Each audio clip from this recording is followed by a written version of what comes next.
Bismillahirrahmanirrahim.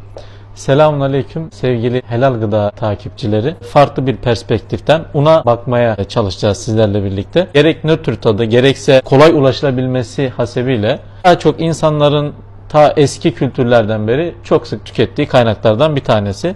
Un hepimizin de temelde bildiği gibi buğdaydan üretilir. Buğday burada içeriklerini görebileceğimiz ama genelde unun ana maddesini oluşturan endosperm kısmı buradadır. Diğerleri işte farklı katmanlar, kepek vesaire, bonkalit, razmol gibi farklı katmanlardan meydana gelir.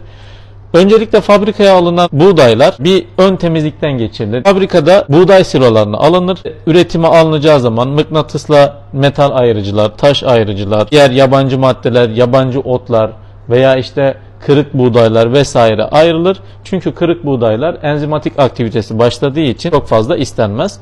Daha sonra buradan sisteme alındıktan sonra buğday az bir miktar tavlanır. Bunun sebebi ise şurada görmüş olduğunuz bu katmanların, kepek vesaire daha kolay ayrılıp yani gevrek olduğu zaman öğütüldüğünde vasıtalar arasında kırılıp una karışmasını engellemek için bir miktar suyla tavlanır. Daha sonra tavlandıktan sonra şuradan valslerden geçirilir. Önce bir miktar kırılır. Daha sonra sistemin en başına verilip elenir. Tekrar bir kere daha valslerden geçirilir. Bu birkaç defa tekrarlanır. Belli bir büyüklüğe geldiği zaman irmik sasörleri dediğimiz sasörlerden geçirilir. Ki bizim için en önemli helal noktalardan, kritik noktalardan bir tanesi de budur. Birincisi o tavlamada kullanmış olduğumuz su, buğdayın GDO'lu olup olmama durumu ve burada görmüş olduğunuz irmik sasöründe kullanılan kıl fırçalar, çünkü bu irmiklerde kullanılan eleklerin altını sürekli sıyıran bir fırça sistemi vardır. Bunlar da maalesef domuzda olabilme ihtimali oluyor.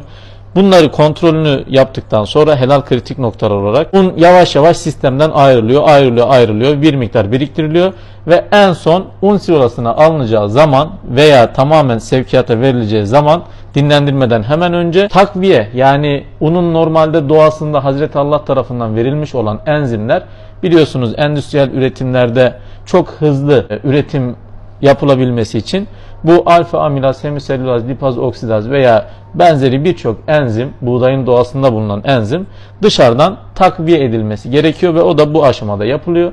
Tabi bu enzimlerin kaynakları bizim için çok önemli. Çünkü hayvansal kaynaklardan elde edilme ihtimali var. Mikrobiyal fermentasyonla elde edilme ihtimali var.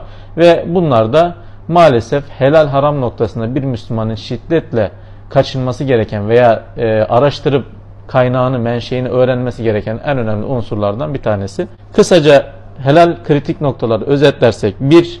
Buğdayın GDO'lu olup olmama durumu. 2. Bu tavlamada kullanılan su. 3. irmik sasörlerinde kullanılan fırçalar ve kullanılan un katkı maddeleri helal kritik noktalarını oluşturmakta. Allah'a emanet olun. Selamun Aleyküm.